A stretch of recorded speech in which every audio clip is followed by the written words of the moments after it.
बिस्मिल्लाहिर्रहमानिर्रहीम। जी हाँ दोस्तों, तो कैसे हैं आप? ठीक ठाक खैरियत से हैं। उम्मीद करता हूँ आप सब ठीक ठाक और खैरियत से होंगे। और आज हम स्टार्ट करने जा रहे हैं the role and responsibility of medical representative का सेकंड पार्ट। तो चलिए चलते हैं वीडियो की तरफ।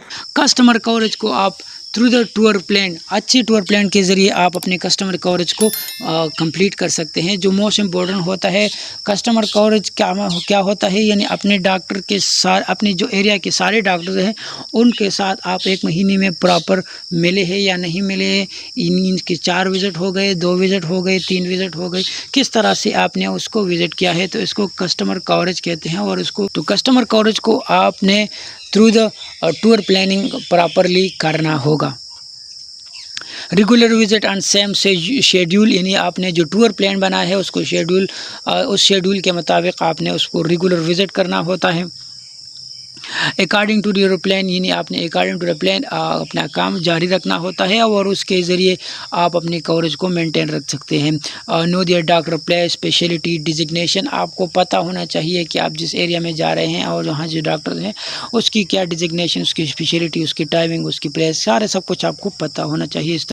इसके बाद सबसे most important, right product for the right customer, यानी आप राइट प्रोडक्ट को राइट कस्टमर के साथ शेयर डिस्कस करें तो आपको आपकी जो प्रिस्क्रिप्शन लेवल है वो हमेशा अच्छी रहेगी। तो काइंडली कोशिश कीजिए अपनी प्रिस्क्रिप्शन लेवल को अच्छी बनाने के लिए अपने प्रोडक्ट्स को सिलेक्शन कीजिए, अपने प्रोडक्ट की सिलेक्शन कीजिए to the right customer.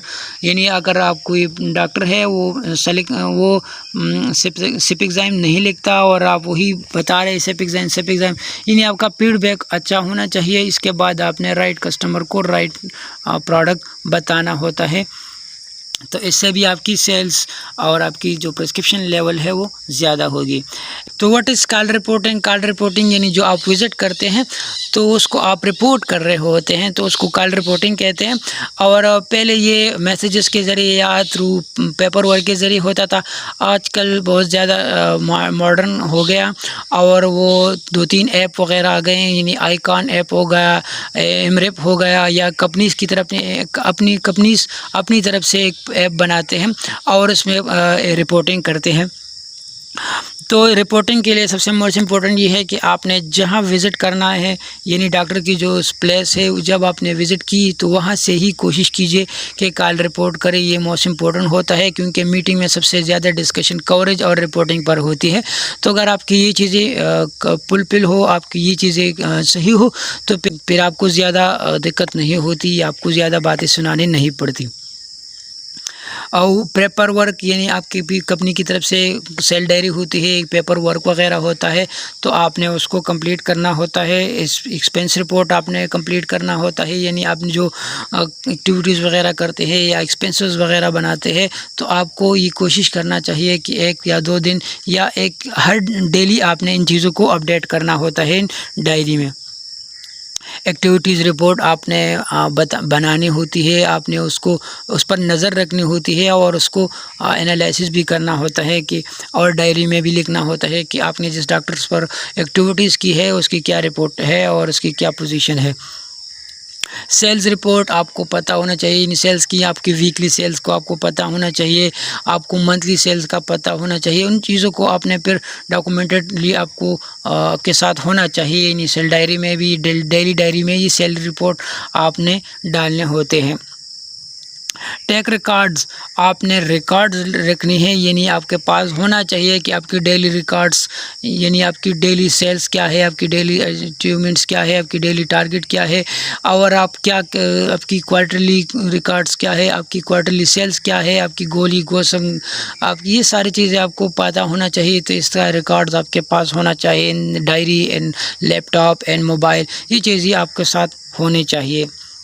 Cell diary कोशिश करें कि इसमें डेट्स वगैरह आपकी प्रॉपर टू द प्लानिंग होनी चाहिए। और इसके अलावा जो सैम्पल्स की जो डिस्ट्रीब्यूशन है या मुख्तलिफ़ किस्म की कंपनी की मुख्तलिफ़ किस्म सेल डायरी होती है, तो काइंडली कोशिश कीजिए सेल डायरी को हमेशा कंप्लीट कीजिए, क्योंकि जब भी मैनेजर्स या अपर मैनेजमेंट से लोग आते हैं तो ये इसके बारे में ज़रूर पूछते हैं और उसमें मार्क्स वगैरह भी ये लगाते हैं। तो काइंडली कोशिश कीजिए इन चीज़ों को आपने फुलफिल करना है और आपकी जो प्रमोशन होती है वो भी इन सेल डायरी की जो आपकी सेल डायरी होती है वो उसकी प्रॉपर एनालिसिस करते हैं, फिर बाद में आपके बारे में वो सोचते हैं। अदर इम्पोर्टेंट नोट्स वगैरह आपको डेली डायरी में रखने होते हैं, उसमें लिखने होते हैं। यानी कोई डॉक्टर से उससे आप बात हो गई या किसी और चीज़ के बारे में आपको पता हो, या अपने नेक्स्ट डे प्लान किया है या नेक्स्ट वीक के लिए कुछ प्लान करना होता है, तो इन चीज़ों को आपने नोट करना होता है। फिर बाद में आपको ये याद दहानी करते हैं, यानी आप रिमाइंडर वगैरह लगाते हैं या आपको याद डायरी में आपने रखने होते हैं। सेल एनालिसिस आपने करने होते हैं कि टारगेट वर्सेस अचीवमेंट क्या है आपकी, आप इन चीज़ों को एनालिसिस करते हैं। Sales analysis on weekly basis पर करते हैं, वीकली मीटिंग वगैरह होती है। इसके अलावा मंथली मीटिंग करते हैं, या गोली गोसम वाइडिटी एंड अदर सेल्स आपको पता होना चाहिए। And area wise customer wise sales आपको पता होना चाहिए, आपके पास होना चाहिए भी, और आपको इसका भी पता होना चाहिए कि आपके किस एरिया का कितना सेल है, और कस्टमर वाइज सेल्स यानी आपके कौन से कस्टमर से कितनी सेल आप कर रहे हैं, ये चीज़ें आपको पता होना चाहिए। सेल एनालिसिस आपने करनी होती है weekly basis, monthly basis, quarterly basis. ये चीज़ों आपके साथ कंपनी भी डिस्कस करती रहेगी, लेकिन आपको पता होना चाहिए कि आपकी सेल्स की क्या एनालिसिस, टारगेट वर्सेस अचीवमेंट्स आपकी क्या है। तो ये चीज़ें आपको याद भी होना चाहिए और आप इस पर काम करेंगे। तो कस्टमर नॉलेज बहुत ज़्यादा इंपॉर्टेंट होता है, क्योंकि जो कस्टमर आपका कौन होता है, डॉक्टर होता है। तो डॉक्टर आपका डायरेक्ट कस्टमर होता है, और थ्रू कस्टमर नॉलेज आप वहाँ से फिर प्रिस्क्रिप्शन जनरेट कर रहे होते हैं। आपको पता होना चाहिए कि आपके कस्टमर का क्या प्रोफाइल है, वो क्या लाइक करता है, क्या डिसलाइक करता है, हाँ उसकी क्लिनिक किधर है, उसकी टाइमिंग क्या है, उसका पोटेंशियल कितना है और उसकी प्रोपेंसिटी क्या है। इन पोटेंशियल का मतलब है कि वो टोटल कितने पेशेंट देखते हैं, उसकी प्रोपेंसिटी का मतलब है कि वो आपकी कितनी लिखता है। तो ये चीज़ें आपको पता होना चाहिए। इसके अलावा फार्मेसी नॉलेज आपको पता होना चाहिए। इनडायरेक्ट कस्टमर है मेडिकल रिप्रेजेंटेटिव का, तो उनको पता होना चाहिए कि फार्मेसी का क्या स्टेटस है, उसमें कौन इसका ऑनर कौन है, उसमें कौन बैठता है, और जो ऑर्डर वगैरह कौन लेता है। तो ये चीज़ें आपको पता होना चाहिए, वो क्या लाइक करता है यानी फार्मेसी में, और उससे आपको फीडबैक मिलता है कि डॉक्टर की क्या पोजीशन है, उसका क्या सिनेरियो है। ये सारी चीज़ें आपको फार्मेसी से मिलती है। उसकी डिसलाइक लाइक्स आपको पता होना चाहिए, ताकि आप वहाँ से बासानी अपनी जो चीज़ें हैं वो ले सकते हैं। The knowledge about their driver, उसके कार का नंबर और उसका कार जहाँ वो कार पार्क करता है, उन चीज़ों को आपको पता होना चाहिए, क्योंकि मेजॉरिटी एरिया में विज़िट नहीं मिलती। तो आपको अर्ली आना होता है, और वहाँ पर उसकी गाड़ी का नंबर या उसकी जगह को आपको पता होना, या ड्राइवर से आप उसके कम्युनिकेट कर सकते हैं कि आज आ रहे हैं, नहीं आ रहे हैं, किधर है, क्यों, उसकी क्या पोजीशन है, या आ गए या नहीं आ गए। तो ये सारी चीज़ें आपको वो से बताएगा भी, और आप अगर आपको उसकी जगह मालूम हो तो आप वहाँ से आप उससे डिस्कस कर सकते हैं, अपनी विज़िट वगैरह कर सकते हैं। देयर सिटिंग, उसकी जगह, उसका होम और उसकी क्या कास्ट वगैरह, ये सारी चीज़ें आपको पता होना चाहिए। इसके बाद है what is the responsibility of a medical representative. और वो जो हमने जो पहले डिस्कस किया वो सारा मेडिकल रिप्रेजेंटेटिव का रोल था। अब हम डिस्कस करने जा रहे हैं the role of medical representative. तो जो मेन रोल है मेडिकल रिप्रेजेंटेटिव को, वो must attend all the meeting in head office या हेड ऑफिस वगैरह में जो भी मीटिंग्स वगैरह होती है, तो वो उसको मस्ट अटेंड करेगा। क्योंकि एक बार तो है, अगर दूसरी बार उसने मीटिंग वगैरह को मिस किया तो वो उसके लिए बहुत अलार्मिंग होगा। तो उसकी रिस्पॉन्सिबिलिटी में आता है कि वो हर मीटिंग को अटेंड करेगा।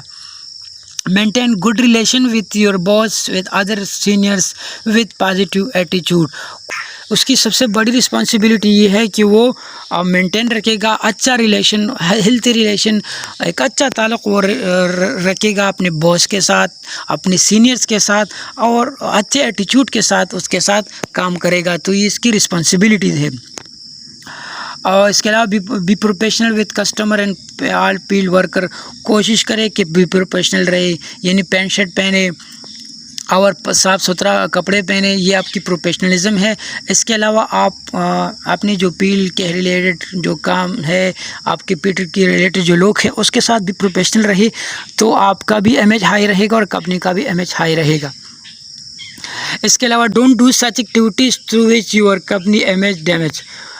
आपने कोई भी ऐसी एक्टिविटीज़ या कोई ऐसी चाल चलन या कोई ऐसे काम नहीं करने जिससे आपकी कंपनी की इमेज को नुकसान पहुंचे या आपकी कंपनी का इमेज ख़राब हो, तो कंपनी भी आपको कभी भी ऐसे हालात में नहीं रखेगी। तो आप कोशिश कीजिए, आपकी ये ज़िम्मेदारी है कि आप अपनी कंपनी का इमेज हाई रखें और आप ऐसी एक्टिविटीज़ में या पॉलिटिकल एक्टिविटीज़ वगैरह हो गई या कुछ और मुख्तलिफ़ किस्म के जो पेकावारियत वगैरह या कुछ और लोगों के साथ आप ना उठे बैठे या कुछ ऐसी एक्टिविटीज़ में शामिल ना हो जिससे आपकी कंपनी का इमेज ख़राब हो। यानी आप कुछ ऐसे लोगों के साथ उठते बैठते हों जिसका इमेज बहुत ही ज़्यादा ख़राब हो, तो इससे भी आपका इमेज ख़राब होता है।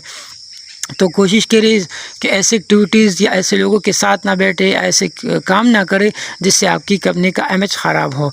और always B positive and keep high your company image. और कोशिश करिए कि अपना एटीट्यूड भी पॉजिटिव रखें और ख़ुद को भी पॉजिटिव रखें। अपनी कंपनीज़ के हवाले से, अपनी कंपनी के हवाले से कोशिश करें कि पॉजिटिव रिमार्क्स दीजिए और कोशिश करें कि अपनी कंपनी का इमेज हाई रखें, क्योंकि इससे आपका भी इमेज हाई रहेगा और आप इससे रिज़्क कमा रहे हैं। तो कोशिश करें कि रिज़्क को हलाल करें और जिससे आप रिज़्क कमा रहे हो तो उसका भी इमेज हाई रखें। इसके don't use unethical activities or ways for sale. कोशिश कीजिए कि आप सेल के लिए अनएथिकल वे को ना चूज़ करें, यानी आप गलत तरीके से सेल्स को ना करें। यानी आप किसी और मेडिकल रिप्रेजेंटेटिव के एरिया में सेल्स करें या वहाँ कोई और एक्टिविटीज़ करें या वहाँ स्टॉक वगैरह भेजिए या आप गलत तरीके से अपने एरिया में सेल करें या आप पॉकेट से पैसे लगाकर केमिस्ट पे काम करें और डॉक्टर को छोड़ दें। तो इन चीज़ों से आप ख़ुद को दूर रखें, मेहनत करें, मेहनत का कोई अमल बदल नहीं और मेहनत से अपने आप को मनवाए और अपने आप को एक अच्छा मेडिकल रिप्रेजेंटेटिव बनाए। Thank you for watching this video. अगर आपको ये वीडियो अच्छी और इन्फॉर्मेटिव लगी तो काइंडली इसको शेयर कीजिए, लाइक कीजिए और इसको सब्सक्राइब कीजिए ताकि इस तरह से और इम्पोर्टेंट वीडियो आपके साथ शेयर करते रहें। अस्सलाम वालेकुम।